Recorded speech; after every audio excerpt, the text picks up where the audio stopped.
میں نے اپنے چھوٹے بیٹے کو حافظ قرآن بنانے کا ارادہ کیا ہوا ہے، مگر ٹیلی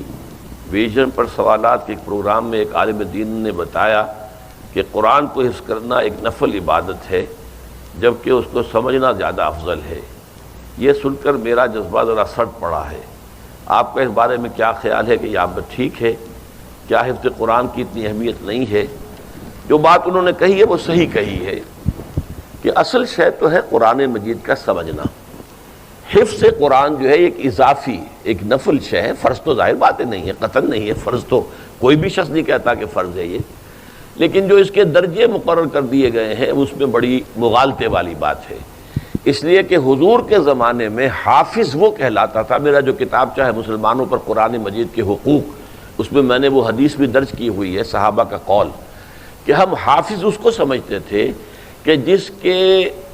ایک تو حفظ قرآن اس کے ذہن میں محافظے میں موجود ہوتا تھا،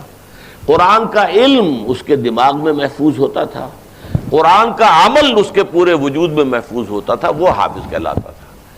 اب یہ صرف الفاظ یاد ہیں، نہ اس کا مفہوم پتہ ہے، وہ تو جیسے ٹیپ چل رہی ہے، اس ٹیپ کو کیا پتہ کہ میرے اوپر کیا لکھا ہوا ہے، وہ لکھا ہوا ہے دوسرے سن رہے ہیں سن لیں، تو یہ تو حفظ نہیں ہے، یہ تو ہمارے ہاں بس ایک رواج پڑ گیا ہے۔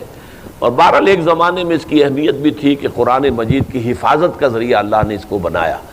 اس لیے کہ